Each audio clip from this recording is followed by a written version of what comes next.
la joie de vous apporter la parole ce matin et j'ai beaucoup de choses à vous raconter. Vous savez que j'étais pas là dimanche dernier. Certains m'ont charrié en disant que j'étais en vacances. Mais c'était comme des vacances. Servir Dieu, c'est les vacances. Donc vous pouvez me dire ça, ça ne me dérange pas. Mais j'étais en Bulgarie avec Russie. On a vécu des choses extraordinaires. On va essayer de vous les partager ce matin. Mais je veux l'intégrer dans notre programme. Vous savez qu'on est en train de suivre un programme qui s'appelle Bénir. Et chaque lettre de ce mot bénir correspond à une attitude chrétienne que, en tant qu'équipe de responsables, nous vous encourageons à vivre. B pour bénir, nous vous encourageons à être des bénédictions là où vous êtes, d'accord? E pour écouter, écouter Dieu, mais aussi être à l'écoute des besoins qui sont autour de nous. Trop souvent, en tant que chrétien, on vient avec nos gros sabots et on veut donner le message et on ne prend pas la peine d'écouter les besoins des gens qui nous entourent. Jésus écoutait les besoins. Jésus était à l'écoute des besoins des autres. La dernière fois que j'ai prêché, je vous ai parlé du N pour nourrir. Alors l'idée, c'est d'inviter quelqu'un à la maison ou de vous faire inviter. Écoutez la prédication que j'ai donnée sur Zachée. Si vous n'étiez pas là, je vous invite à l'écouter et vous aurez la suite du programme. Et aujourd'hui, on est sur le I. Le I pour imiter Jésus. Effectivement, ce matin, j'aimerais vous parler de cette notion-là, imiter Jésus. Alors, quand on se demande comment on pourrait imiter Jésus, eh bien, évidemment, on regarde à la vie de Jésus, et puis, lorsqu'on regarde à la vie de Jésus, eh bien, il y a toutes sortes d'idées qui nous viennent. Jésus aimait les pécheurs, Jésus aimait tous les hommes. Jésus n'a jamais fait de distinction, il aimait, et nous sommes appelés à aimer. Jésus pourvoyait aux besoins. Jésus a nourri des foules, on a vu cela aussi. Mais moi, je me suis posé les questions en me demandant, mais par rapport aux disciples de Jésus, comment est-ce que les disciples de Jésus ont imité Jésus? Alors prenez avec moi votre Bible dans Luc au chapitre 9, les versets 1 et 2. Luc, chapitre 9, versets 1 et 2. On a un ami ghanéen qui est là avec nous. La traduction, c'est Jules qui l'a fait? Merci Jules. Ça passe bien là-bas? Ok. Luc chapitre 9, verset 1 2. Jésus rassembla les 12 apôtres et leur donna puissance et autorité. Retenez ces mots. Jésus leur donna puissance et autorité pour chasser les démons et guérir les malades. Il les envoya proclamer le royaume de Dieu et guérir les malades. À 2 reprises, guérir les malades revient. Jésus donne à ses 12 puissance et autorité. Il les envoie pour prêcher le royaume de Dieu et guérir les malades.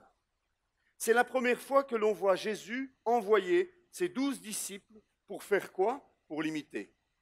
Pour le représenter, pour l'imiter. Il a marché avec eux pendant toute une période de temps. Ils ont vu Jésus faire. Ils ont vu comment Jésus s'y prenait avec les malades, avec les démoniaques. Ils ont entendu le discours que Jésus proclamait partout où il se promenait. Et ensuite, il les envoie et il leur demande de faire la même chose, de l'imiter. Mais il ne les envoie pas comme ça, à main nue, je vais dire. Jésus leur donne quelque chose avant. Et il leur donne quoi? Il leur donne puissance et autorité. Vous verrez par la suite que c'est très important. Et donc les 12 partent et obéissent. Le texte nous dit qu'il leur donne puissance et autorité pour faire quoi? Pour chasser les démons et pour guérir les malades. C'est assez interpellant. Dans Matthieu chapitre 10, verset 6, c'est le même passage parallèle. Donc c'est la même histoire qui est racontée par un autre écrivain. Eh bien, il nous est donné une précision de plus ici dans Matthieu 10, 6, où Jésus dit à ses disciples d'aller vers les brebis perdues d'Israël. C'est une précision en plus qui nous est donnée. Donc là, quand Jésus envoie les 12, il leur demande de ne pas aller vers n'importe qui, mais il leur demande d'aller vers les brebis perdues d'Israël. Plus loin, au chapitre 11, toujours dans Luc, on va se rendre compte que là, c'est plus les 12 que Jésus va envoyer 2 par 2, mais les 70. Les 70 sont également envoyés, donc c'est le cercle plus élargi des disciples de Jésus. Ils sont aussi envoyés 2 par 2 pour exactement la même mission, proclamer le royaume. Ils ont reçu puissance et autorité, ils vont proclamer le royaume et guérir les malades. D'ailleurs, au verset 17 de ce chapitre 10 de Luc, nous lisons, les 70 revinrent, tout joyeux, dire, Seigneur, même les démons nous sont soumis en ton nom. Les disciples sont partis, ils ont reçu cette puissance et cette autorité et ils ont vécu des choses extraordinaires. Ils ont vu des démons sortir des gens, ils ont vu des malades être guéris, ils sont vraiment motivés. Mais après sa résurrection, Jésus va élargir le champ de la mission. Jésus ne va pas simplement envoyer ses disciples vers les brebis perdues d'Israël, mais Jésus va nous envoyer vers toutes les nations. Dans Marc chapitre 16, versets 15 à 18, nous lisons ceci. Puis il leur dit aux disciples, allez dans le monde entier, plus vers les brebis perdues d'Israël, mais allez dans le monde entier, proclamez la bonne nouvelle à toute la création. Celui qui croira et qui sera baptisé sera sauvé, mais celui qui ne croira pas sera condamné.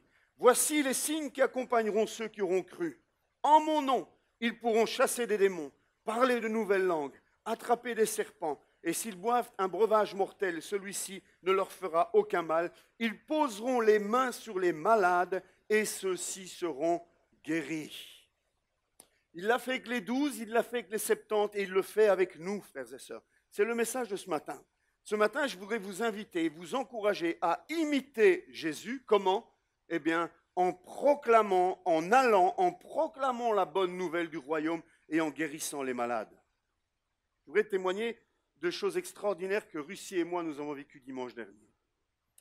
On a rencontré un groupe de chrétiens bulgares, on a eu de très bons contacts et on reste en contact avec eux. Vous savez qu'on a un projet d'essayer d'ouvrir une église là-bas et je pense que c'est en bonne voie, ça prendra son temps, mais Dieu connaît toutes choses. Mais l'après-midi de ce dimanche, nous sommes allés dans un parc avec quelques-uns de ces chrétiens. Et nous avons arrêté les gens dans le parc en leur proposant la guérison s'ils avaient mal quelque part. C'était assez étonnant. Et donc, dans un premier temps, Russie et moi, nous étions chacun avec une personne différente et simplement nous observions. Et le monsieur qui était avec moi, j'arrive jamais à retenir son nom. Comment il s'appelle? Gancho. Vous comprenez pourquoi j'ai du mal à retenir son prénom. Hein? Gancho. Eh bien, il arrête 3 jeunes hommes. Peut-être que vous allez avoir du mal à me croire ce matin. Il arrête 3 jeunes hommes et il dit, voilà, je suis avec un ami de la Belgique et nous posons les mains sur les malades et nous les guérissons. Moi, c'est un peu choquant. Et un des jeunes dit, oui, effectivement, moi j'ai une douleur dans la nuque qui ne part pas et j'ai vraiment, voilà, ça me fait vraiment très mal, etc. Alors, le Bulgare qui était avec moi, Gancho, lui dit, est-ce que tu es d'accord que je pose ma main sur ta nuque et que tu reçoives la guérison? Et le jeune homme lui dit oui. Et Gancho met sa main sur sa nuque et dit, douleur, pars maintenant. Et immédiatement, ce jeune homme, son visage s'éclaire, il est étonné, il ne comprend pas ce qui lui arrive, et la douleur est partie, littéralement. Alors Gancho lui dit, à ton avis, comment est-ce que j'ai fait ça? Et le jeune homme lui dit, c'est psychologique. Et Gancho lui dit, non, c'est Jésus qui vient de te guérir. Nous sommes des disciples de Christ et nous ne faisons que mettre en pratique ce que la parole de Dieu nous dit. Voici les signes qui accompagneront ceux qui auront cru. Ils poseront les mains sur les malades et ceux-ci seront guéris. C'était ma première expérience, c'était assez étonnant. Ensuite, on a rencontré un autre couple, même chose, un petit garçon était malade, il avait mal à plusieurs endroits et il était tout étonné, il n'avait plus de douleur, il dit à ses parents, il arrête de pleurer, il était en train de pleurer sur le trottoir, il arrête de pleurer, il dit à ses parents, j'ai plus mal, le papa demande la prière, on prie avec lui, même chose. Ensuite, il me dit, maintenant Eric, c'est ton tour. Alors là, c'est là qu'on voit qu'on a des intestins. Il me dit, moi je les arrête, je leur explique ce qu'on fait, et puis c'est toi qui pries. Bon, d'accord. Mais ne fais pas des longues prières. Commence pas à invoquer Jésus et citer des versets bibliques. Simplement, tu prends autorité sur la douleur et tu la chasses. D'accord. Alors voilà que 3 jeunes gens s'approchent de nous. Il y avait un garçon, 2 filles, dans la vingtaine à peu près. Et voilà, il les arrête, il leur explique ce qu'on est en train de faire dans le parc. Et une des jeunes filles dit, ben oui, moi justement, je viens de dire à mes amis que je me suis levé ce matin avec un mal de dos, je ne sais pas ce que j'ai, mais j'ai vraiment mal dans mon dos. Et je suis d'accord que vous posiez la main sur mon dos. Alors Gancho me dit, Eric, vas-y, c'est toi qui le fais. Alors en anglais, je lui dis, je peux le faire en français. Il me dit, s'en fiche, c'est comme tu veux. Et donc je pose ma main sur le dos de cette fille, je dis, douleur, pars maintenant.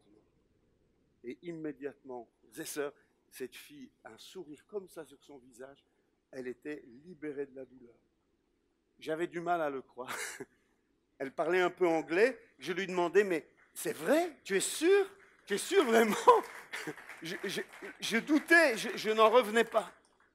C'était extraordinaire. Ensuite, on a essayé de leur parler du Seigneur Jésus, mais ça ne les intéressait pas. Ils ont préféré partir. Après ça, on s'est arrêté à un kiosque, un vendeur de maïs là-bas. Je ne sais pas, ici on n'a pas ça, mais là-bas, il y a des petits kiosques, on peut acheter du maïs mélangé avec du parmesan et de la sauce. Et bon, il n'y a pas de frites là-bas, c'est du maïs. Bon, voilà. Et le monsieur vendait du maïs et on l'arrête, on lui parle et on lui demande si il a mal quelque part. Et il dit effectivement, j'ai des douleurs dans les biceps et je serais d'accord que vous priez pour moi. Alors, je pose mes mains sur ses biceps et je fais la même formule en anglais, douleur, part. Et là, il nous dit, ça va mieux, mais j'ai encore mal. Alors, je suis un peu inquiet, étonné. Je me tourne vers Goncho, il me dit, parfois, il faut s'y prendre à plusieurs fois, t'inquiète, refais-le. Tu es d'accord que je le refasse? Je le refais à 3 fois, et à la 3e fois, il n'avait plus de douleur dans les muscles. Et lui, vraiment, il s'est ouvert à l'évangile, on a pu parler avec lui, un des Bulgares est resté avec lui, on a pu aller plus loin avec lui, lui parler de Jésus, etc. Et à ce moment-là, il y a un ami à lui qui arrive à torse nu, bien baraqué, bien musclé, mais tu voyais sur son visage qu'il était dans la douleur. Et il nous dit, mais mon ami a besoin de prière aussi, il souffre du dos. Alors là, c'est Goncho qui prend le relais, qui l'accueille, qui le fait asseoir sur un banc. Il y avait juste un banc à côté du kiosque. Il prend ses jambes comme ça, et effectivement, il avait une jambe plus courte que l'autre. Frères et sœurs, il a dit, jambe, allonge-toi. J'ai vu de mes yeux. J'ai vu de mes yeux. J'en ai encore des frissons. J'ai vu de ses yeux la jambe s'allonger. C'était incroyable. Incroyable. Évidemment qu'on a pu lui parler du Seigneur Jésus aussi. C'était vraiment une expérience très forte. Ça ne s'arrête pas là. Après ça, j'ai changé de partenaire. Je suis allé avec celui qui était avec Russie et moi lui est allé avec Gancho. Celui avec qui j'étais s'appelle Stéphane. On arrête un monsieur avec sa femme et une poussette et Stéphane prend le relais en disant, il se sert de moi, il dit, j'ai un ami belge à qui j'apprends à guérir les malades. Est-ce que tu as mal quelque part? Alors le gars dit, oui, j'ai une douleur dans le rein, très forte. Et Stéphane va plus loin, il dit, tu pourrais évaluer ta douleur entre 0 et 10. Et il dit, c'est intense. Je dirais 8 sur 10. Et alors, Stéphane me dit, vas-y, pose ta main sur son rein et ordonne à la douleur de partir. Et je le fais. Et le gars est instantanément, il est guéri. Il veut me payer. Il nous dit, combien je vous dois, combien je dois payer. Parce qu'il n'a pas encore compris que c'est Jésus qui l'a guéri. Combien je dois vous payer? Stéphane lui dit, mais nous sommes disciples de Jésus. Nous avons reçu gratuitement, nous donnons gratuitement. Au moment où il entend le mot Jésus, il fait ça avec sa montre, il dit, je suis pressé, je dois partir. Et il se sauve littéralement. J'étais choqué et je lui dis, mais Stéphane, comment ça se fait que ces gens viennent de vivre un truc de malade et ils se sauvent? Alors il me dit, tu te souviens de l'histoire des 10 lépreux? Dans Marc 16, non, c'est pas dans Marc 16, c'est plus loin, c'est dans Luc 17. Alors qu'il se rendait à Jérusalem, Jésus passa entre la Samarie et la Galilée. Comme il entrait dans un village, 10 lépreux vinrent à sa rencontre. Ils se tinrent à distance et se mirent à lui dire, Jésus, Maître, aie pitié de nous. Lorsqu'il les vit, Jésus leur dit, allez vous montrer aux prêtres.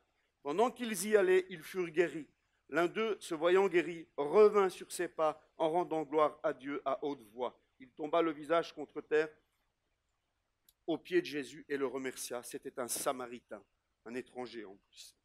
Jésus prit la parole et dit, les 10 n'ont-ils pas été guéris? Et les 9 autres, où sont-ils? Ne s'est-il trouvé que cet étranger pour revenir et rendre gloire à Dieu? Ce n'est pas parce que des miracles se produisent que nécessairement les gens se convertissent. Les gens voient des choses extraordinaires, ce n'est pas pour ça qu'ils viennent à Jésus.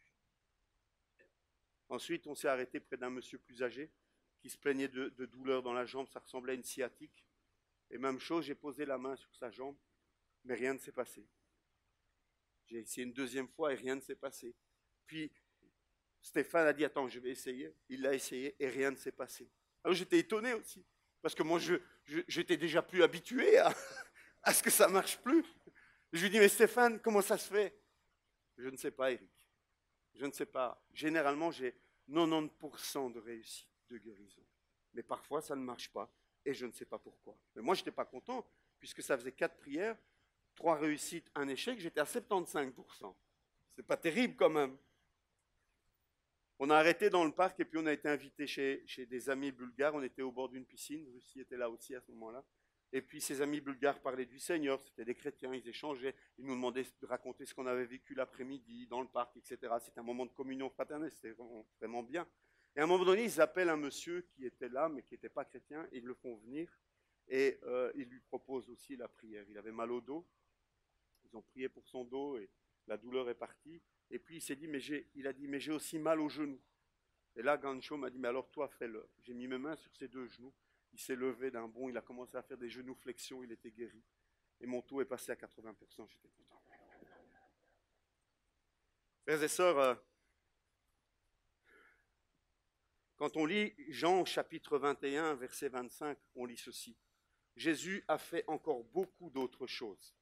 Si on les écrivait en détail, je ne pense pas que le monde entier pourrait contenir les livres qu'on écrirait. Je ne sais pas si vous avez remarqué les petits aménagements qu'on a fait à la chair. On lui a fait pousser 2 petites ailes. En fait, il faut que je mette mon pied comme ça pour que ce soit droit. Mais bon, on ne va pas décourager celui qui a travaillé. Je vous dirai qui c'est en aparté. Mais c'est très pratique. Merci Vincent. Mince. C'est fait exprès. Il y en a un pour Sébastien, il paraît, parce qu'il est plus bas, et un pour Eric. Mais ça, c'est pas moi qui l'ai dit, c'est lui. Bon, redevenons sérieux. Dans Jean 21, on se rend compte que l'auteur Jean nous dit que Jésus a fait beaucoup plus de choses que celles qui sont expliquées dans les évangiles. Et si on avait dû inventorier tout ce que Jésus avait fait, eh bien, on ne pourrait pas avoir autant de livres. Et en lisant ça, ça m'a rappelé aussi que dans la chambre haute, combien est-ce qu'ils étaient? 120. Jésus a fait des milliers de guérisons. Jésus a guéri des milliers de personnes. Jésus a chassé des démons, en veux-tu, en voilà, quand on lit les évangiles. Et pourtant, il n'était plus que 120 dans la chambre. Frères et sœurs, ce n'est pas parce que nous vivons des guérisons, en veux-tu, en voilà, que nécessairement l'Église va être pleine à craquer. Matthieu 22, 14 nous dit, il y a beaucoup d'appelés, mais peu d'élus. Peu d'élus. Mais pourtant, le Seigneur nous donne quand même sa puissance et son autorité pour guérir les malades. Parce que ces personnes qui ont vécu quelque chose et à qui on a pu dire c'est Jésus qui vient de te guérir, elle est partie avec quelque chose. Elle est partie avec quelque chose. Elle est rentrée avec quelque chose qui va peut-être la tarauder, qui va l'intriguer, qui va l'amener peut-être plus tard à prendre une décision pour Jésus. Frères et sœurs, aujourd'hui, les choses n'ont pas changé. Jésus nous donne encore aujourd'hui sa puissance et son autorité. Le problème, c'est que nous ne sommes pas conscients que nous l'avons. Ou que nous oublions que nous l'avons, ou bien si nous savons que nous l'avons, nous oublions de l'utiliser pour commander à la maladie, aux démons. Au début, j'étais en lutte avec ça en me disant, mais il faut quand même dire au nom de Jésus. La formule magique, c'est quand même au nom de Jésus. Mais en réalité, j'ai la puissance et j'ai reçu l'autorité. Tu as la puissance, tu as reçu l'autorité. Lorsqu'un gendarme t'arrête ou qu'un policier t'arrête, il n'a pas besoin à chaque fois de te rappeler qu'il est un fonctionnaire de l'État. Tu vois à son costume et tu vois à son revolver qu'il a l'autorité et qu'il a la puissance. Juste ou pas? Il n'a pas besoin de te rappeler qu'il est là au nom du roi ou au nom de la loi ou au nom du Premier ministre. Tu le vois. Et en tant que disciples, je pense que nous avons l'autorité et la puissance. Nous pouvons prier dans le nom de Jésus, bien sûr, mais nous pouvons aussi commander aux démons et nous pouvons commander à la maladie de partir. Et frères et sœurs, j'aimerais aussi vous dire que ce matin, ce n'est pas le privilège des pasteurs seulement, ou des grands hommes de Dieu célèbres, etc. Rien du tout. Chaque chrétien en qui Christ vit a cette autorité et cette puissance. Je vais demander à Russie de venir, que lui nous raconte deux 2 choses qu'il a vécues dans le parc pour vous montrer que, voilà, Russie, c'est un chrétien lambda, je vais dire, avec un beau sourire, mais c'est un chrétien lambda. Vas-y, Russie, attends, on va te donner le micro. Donc je ne sais pas, j'étais pas avec lui, il était avec l'autre personne. Bonjour tout le monde. Donc d'abord, je voudrais dire merci beaucoup pour vos prières. Je me suis senti vraiment porté par vos prières lors de ce voyage. Et donc comme Eric a raconté, bah, le dimanche, on est allé dans le parc à côté de la mer Noire à Varna. Et on a pu prier avec les gens, avec Stéphane, qui est un ami à moi, et quelques autres personnes, pour les gens. Et donc, euh, on demandait aux gens, on les arrêtait simplement, comme Eric a expliqué, on a demandé de leur imposer les mains pour qu'ils soient guéris. Et alors, les gens étaient surpris, parfois ils disaient, bah, j'ai pas mal. Ok, merci beaucoup. Parfois ils disaient, j'ai pas mal, mais vous êtes bizarre, pourquoi vous faites ça? Et donc là, on pouvait expliquer qu'on est chrétien, qu'on fait ça parce que Jésus nous a demandé. Et parfois, il disait, bah, j'ai mal. Par exemple, donc moi j'ai prié pour une femme qui avait mal au bras et au cou. Et donc, Gancho m'a aussi m'a beaucoup aidé à ce moment-là. Il a dit, bah, Jésus nous a donné la puissance pour guérir les malades, pour leur imposer les mains. Et alors j'ai dit, bon, j'ai mis sa main, j'ai demandé si elle veut bien que je mette ma main sur elle et que je prie. Elle a dit oui. Donc j'ai mis ma main sur son bras et j'ai dit, douleur part maintenant. Et puis j'ai enlevé la main. Et j'ai vu son visage. Il s'est complètement transformé. Et il y a un sourire. Elle était très surprise, mais super contente en fait. Et elle a dit, waouh, oh, mais j'ai plus mal. Elle touchait comme ça son bras. Et elle dit, mais j'ai encore mal ici, en bas. Donc, j'ai fait la même chose avec son avant-bras ainsi qu'avec son cou. Elle avait mal. Et la douleur est partie complètement, simplement, du cou, littéralement, directement. Et donc, elle était super contente. Et du coup, bah, elle m'a regardé et j'ai pu expliquer, en fait, que c'est pas moi enfin, que je fais ça en réponse parce que je suis chrétien. Euh, on- et simplement, j'obéis Dieu qui nous a demandé de faire ça. Et j'ai pu vraiment témoigner de Jésus et je voyais qu'elle était vraiment contente et qu'elle écoutait, elle acquiesçait littéralement elle a vraiment entendu l'évangile ce jour-là. C'était vraiment magnifique. J'ai aussi prié pour une personne qui avait 2 jambes, enfin il avait mal au dos et donc Gencho l'a mis s'asseoir et j'ai pu prier vraiment pour ses jambes et voir une des jambes s'allonger littéralement, et il n'avait plus mal au dos. Kencho a repris pour son dos et vraiment, il était complètement guéri. Et encore, on a pu témoigner de Jésus. Et les gens vraiment écoutaient attentivement. Donc, merci Seigneur. Enfin, c'était vraiment, vraiment magnifique. Merci beaucoup encore à vous. En tant que Bulgare, je vous exhorte à continuer à prier pour la Bulgarie. Merci. Merci, Russie. Quand vous voyez Russie, vous pouvez dire Dober den. Ça veut dire bonjour. Bonjour en bulgare, Dober den. Donc vous voyez, Russie aussi a vécu ces choses-là, et c'est pour chacun d'entre nous. Et j'aimerais augmenter votre foi ce matin. J'aimerais élever le niveau de votre foi ce matin en vous encourageant. Marc 16, 20 nous dit, quant à eux, ils s'en allèrent prêcher partout, les disciples. Et le Seigneur travaillait avec eux et confirmait la parole par les signes qui l'accompagnaient. Et la clé, elle est là, frères et sœurs. Nous ne voyons pas de miracle tant que nous ne sortons pas pour annoncer la parole. Les signes sont là pour confirmer la parole. Et si tu veux voir des miracles dans ta vie, si tu veux voir ce genre de choses que nous avons vécues dimanche dernier, eh bien, il faut annoncer la bonne nouvelle. Il faut le faire avec le désir d'annoncer la bonne nouvelle. Je demandais à ce frère qui était avec moi à Gancho si dans l'église, il avait aussi 90% de réussite. Et malheureusement, là, il me dit non, écoute, c'est bizarre, mais dans l'église, c'est beaucoup plus rare. C'est beaucoup plus rare. Et moi, je suis convaincu que les signes et les prodiges, ils sont surtout là pour confirmer la parole. pour l'évangélisation et pour toucher des personnes qui ne connaissent pas encore Dieu. Ce n'est pas que Dieu ne veut pas nous guérir, nous. Je ne dis pas cela. Mais force est de constater qu'il y a beaucoup plus de résultats dans les rues que dans l'église. Le frère Stéphane disait, mais hier, justement, j'étais au champ avec mes ouvriers parce qu'il a une exploitation agricole. Un de mes ouvriers n'est pas chrétien, il est venu vers moi en disant, patron, ce matin, ça ne va pas, j'ai trop mal à l'épaule. Stéphane a posé la main sur son épaule et le gars est reparti travailler sans souci, il était guéri.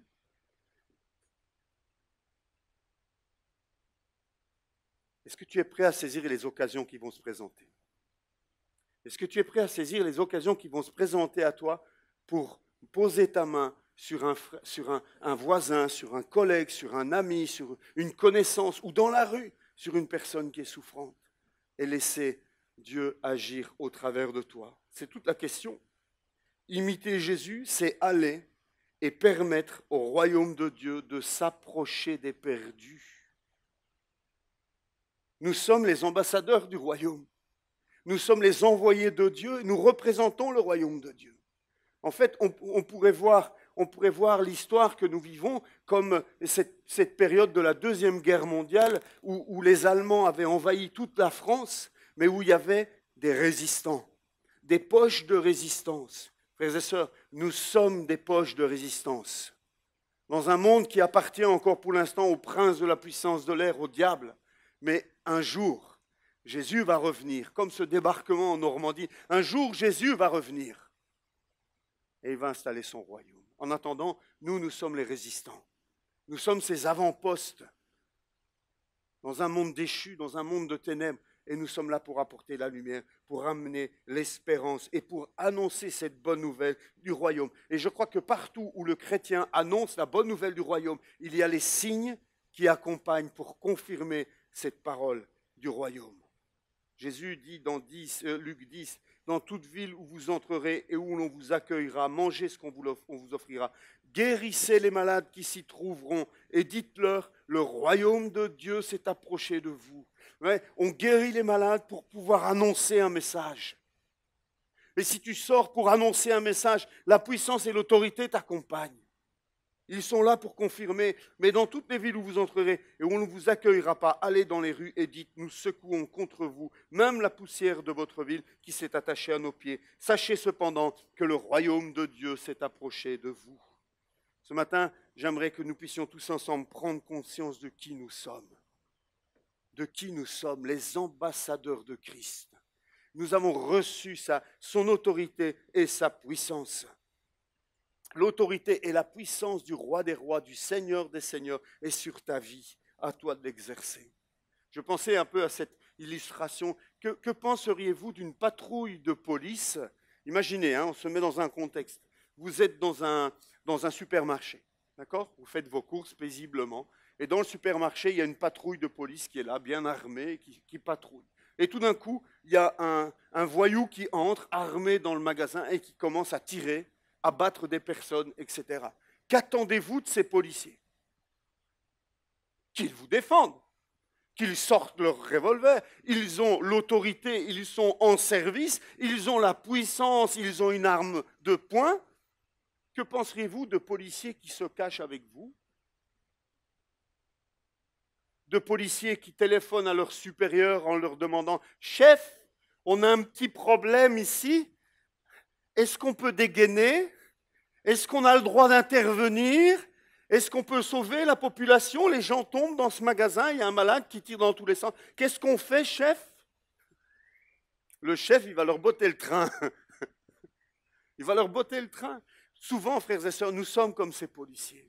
Nous ne sommes pas conscients, mais nous promenons en permanence en costume, avec l'autorité de Dieu sur notre vie. Et en permanence, nous avons la puissance de Dieu à notre disposition. Et on est dans des situations où on se dit, ah non, là, c'est pas dimanche aujourd'hui. J'ai pas l'onction aujourd'hui, c'est pas dimanche. Ou bien, c'est pas moi. Ah non, ce matin, j'ai oublié de lire ma Bible. Mais tout ça, c'est quoi, frères et sœurs? Vous êtes fils et filles de Dieu. Vous êtes ambassadeurs pour Christ, de Christ. Et vous avez l'autorité et la puissance pour faire des choses extraordinaires et pour servir Dieu. Chef, pouvons-nous intervenir? J'avais écrit. Hein. Avons-nous le droit de le faire? Pouvons-nous dégainer, protéger la population? S'il te plaît, chef, viens faire quelque chose toi-même. Nous, on n'ose pas. Voyou, il y a un voyou qui est là, ou alors le policier qui s'adresse et qui dit au voyou, voyou, mon chef m'a dit de te dire, tu dois arrêter tout de suite de faire ce que tu fais. Parfois, c'est ce qu'on fait. Avec Gensho, il m'a repris à un moment donné. J'étais en train de commencer. Oh, s'il te plaît, Jésus, fais quelque chose. Il m'a dit, arrête. Qu'est-ce que tu fais là? Ta foi est en train de s'effondrer. Tu es en train d'essayer d'utiliser des formules pour t'encourager toi-même. Tu as l'autorité. Commande au nom de Jésus. Mais arrête de demander à Jésus s'il est d'accord de faire quelque chose. Il l'a déjà dit. Et il fait quelque chose. Frères et sœurs, je veux vous encourager ce matin. Je veux vous encourager ce matin à vivre votre vie quotidienne en étant à l'affût des voyous et des brigands qui sont en train de tirer dans tous les sens. Je veux vous encourager à vivre votre vie quotidienne au boulot, au sport, à l'école, où que ce soit, au supermarché, et être à l'écoute des besoins, être à l'écoute du Saint-Esprit, et à être prêt à intervenir et à proposer une manifestation de la puissance de Dieu sur ceux qui vous entourent. J'ai 3, 4, amen. C'est vrai que ça demande un pas de foi, c'est vrai qu'on a la peur du ridicule, etc. Mais peu importe, frère, mettons tout cela de côté. Mettons tout cela de côté et soyons des serviteurs de Dieu. Cette semaine, dans mon bureau, j'ai eu la grâce de pouvoir prier avec une sœur, avec Lina. On a pu prier pour elle. Et cette sœur avait vraiment besoin que Dieu intervienne dans sa vie. Elle vivait dans la peur en permanence. Et on a prié pour elle. Et elle a senti que quelque chose partait, que quelque chose la quittait.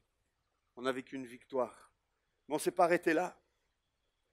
Elle voulait être remplie du Saint-Esprit. Alors avec Lina, on a prié. Je n'ai pas fait des longues prières pour une fois.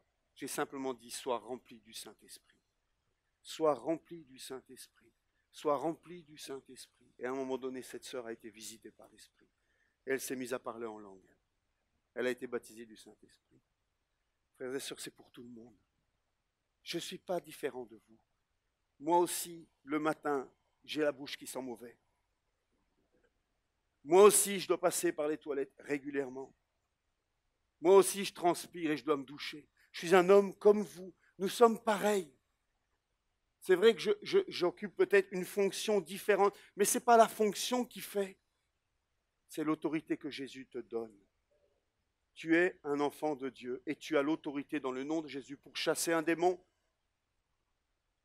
Quand tu prends conscience que tu portes l'uniforme de Jésus et que tu as la puissance de feu de Christ à ta disposition, le démon commence à paniquer.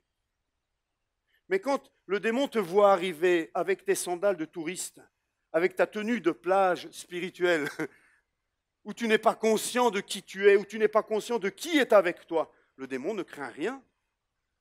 C'est quand il prend conscience que tu sais qui tu es et que tu es conscient de l'autorité que tu as, que le démon panique. Ça peut expliquer pourquoi dans certains cas, il n'y a rien qui se passe et dans certains cas, il y a des choses qui se passent. Frères et sœurs, vous avez reçu cette autorité, cette puissance. Jésus l'a donnée à tous ses disciples. Dans le nom de Jésus, vous pouvez faire des choses extraordinaires. Revêtus de cette autorité de Jésus.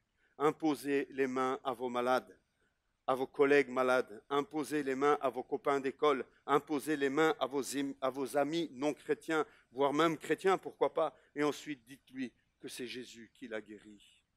Saisissez les occasions qui se présentent pour pouvoir le faire et voir la puissance de Dieu se manifester au travers de vous. Si vous ne faites rien, vous n'en verrez jamais. Et vous passez à côté de quelque chose. Veux-tu en savoir plus sur Jésus? Tu pourras demander alors à ton collègue, à ton ami, à ton voisin. Peut-être qu'il prendra la poudre d'escampette. Peut-être qu'il dira non, je veux surtout rien savoir de Jésus. Si j'avais su que c'était Jésus qui allait me guérir, j'aurais dit non. Peut-être. Mais peu importe. Toi, tu auras fait ce que tu étais appelé à faire. Annoncer la bonne nouvelle du royaume. Saisissons les occasions pour servir. Saisissons toutes les occasions pour imiter Jésus et pour annoncer la bonne nouvelle du royaume. Nous aussi, nous pouvons dire aujourd'hui, le royaume de Dieu s'est approché de toi. Si vous lisez les évangiles, vous voyez que c'est ce que Jésus disait, c'est ce que les disciples disaient. Toi aussi, tu as cette capacité de voir des guérisons, de voir des miracles et de pouvoir dire, aujourd'hui, je peux te dire, le royaume de Dieu s'est approché de toi. C'est Jésus qui t'a guéri. Est-ce que tu veux en savoir plus sur lui? C'était le I de imiter Jésus. I de imiter Jésus. Amen. Est-ce que ça vous encourage? Est-ce que ça vous fait peur? Peut-être un peu. J'en menais pas large dans ce parc. J'avoue. En tout cas, les 2 premières fois. Mais après, j'étais étonné de ne pas voir la guérison. Mais comment ça se fait, ça ne marche plus? Et je crois que Dieu m'a fait un clin d'œil en me montrant qu'à la 4e, ça remarche encore. Peut-être que ça ne marchera pas tout de suite, mais ayons cette foi et persévérons. Continuons à annoncer la bonne nouvelle. Et voyons des signes et des prodiges. Moi, je pense que beaucoup de chrétiens sont fatigués de leur vie spirituelle, fatigués de leur vie d'église. Si être chrétien pour toi, ça se résume à venir à une réunion de prière et à venir au culte, tu es bien malheureux. Tu es bien malheureux parce que Jésus a bien plus pour toi. Jésus veut bien plus pour toi. Il veut que toute ta vie soit réorganisée autour de lui, autour de sa personne, autour de ses besoins. Il ne veut pas que tu vives que pour toi et pour juste ton petit bien-être. Jésus veut que tu réorganises ton emploi du temps autour de sa personne. Jésus a des plans, Jésus a des intentions, Jésus a des projets et Jésus cherche des ouvriers pour sa moisson. Des hommes et des femmes qui sont envoyés de par tout le monde. Il y a des endroits où seul toi vas et où moi j'aurais jamais accès. Jésus veut se servir de toi. Il a besoin de toi pour que dans cet endroit-là où toi seul peux pénétrer, le royaume de Dieu puisse s'approcher. Considère cela. Sois prêt à réorganiser ton emploi du temps. Sois prêt à considérer le fait que ta vie ne t'appartient plus. Tu appartiens à Christ. Tu es son serviteur. Je pourrais dire que tu es son esclave. Tu lui appartiens. Et tu n'as plus le droit de faire ce que tu veux de ta vie. C'est fort ce que je dis là, je le sais. Mais je suis obligé de secouer le prunier pour faire tomber les fruits morts. Ta vie ne t'appartient plus. Vous êtes d'accord avec ça, c'est biblique. Ta vie ne t'appartient plus. Paul dit, ce n'est plus moi qui vis, c'est Christ qui vit en moi. Ton agenda ne t'appartient plus, ton argent ne t'appartient plus. Ton emploi du temps n'est plus à toi. Tout t'appartient à Christ. Ta maison appartient à Christ. Tout. Tes enfants appartiennent à Christ. Ton souffle de vie appartient à Christ. Et Christ s'attend à ce que tu le serves. À ce que tu le serves. À ce que quand tu te lèves le matin, tu dis, Seigneur, qu'est-ce qu'on va faire aujourd'hui? C'est quoi, Seigneur, le planning pour aujourd'hui? Seigneur, comment est-ce que tu vas faire aujourd'hui? Tu vois, j'ai quelques obligations, mais Seigneur, je t'invite dans mes obligations. Seigneur, j'aimerais te voir à l'œuvre dans ma journée. Qu'est-ce qu'on va faire ensemble, Jésus, aujourd'hui? Comment est-ce que tu vas me surprendre aujourd'hui? Rends-moi sensible, rends-moi éveillé, alerte, Seigneur, aux occasions qui vont se présenter à moi dans la journée. Je veux faire des disciples, Jésus. Je veux manifester ta puissance et je veux voir ton royaume de Dieu s'approcher de ceux qui ne te connaissent pas encore. Me voici, Seigneur, je m'offre à toi. Ma vie t'appartient. Tout t'appartient. Je veux te suivre. Je veux te servir. Amen. Qui veut suivre Jésus comme ça? Qui veut donner son agenda à Jésus ce matin? Qui donne sa maison à Jésus ce matin? Qui donne sa famille à Jésus? Qui donne ses loisirs à Jésus? Même en vacances. Même en vacances. Ne pars pas en vacances en te disant j'ai laissé Jésus à Bruxelles. En vacances, prends Jésus avec toi, tes vacances seront meilleures. Prends Jésus avec toi en vacances et sois disponible. Moi, je suis étonné, moi le premier. Combien de fois pendant l'année je disais, oh Seigneur, vivement les vacances, j'aurai un peu plus de temps pour toi. Pardon Seigneur, aujourd'hui, je n'ai pas fait ceci, je n'ai pas fait cela parce que je n'ai pas eu le temps. Mais pendant les vacances, Jésus, oh, tu vas voir. Et puis les vacances arrivaient et Jésus, à la trappe. Ça vous est jamais arrivé? Les vacances, c'est pire. Les vacances, c'est le moment le plus difficile, frères et sœurs.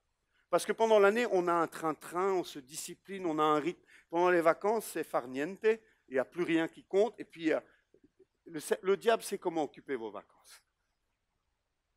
Prenez du temps avec Jésus pendant vos vacances. Et saisissez, il n'y a rien qui vous empêche sur la plage de vous adresser à la carpette à côté, hein, et de lui donner un petit mot et d'essayer de parler avec elle, d'être à l'écoute. Si vous voyez un gamin qui revient en pleurant, il était piqué par une méduse, proposez votre aide. Proposez votre aide, soyez audacieux. Bon, j'arrête là.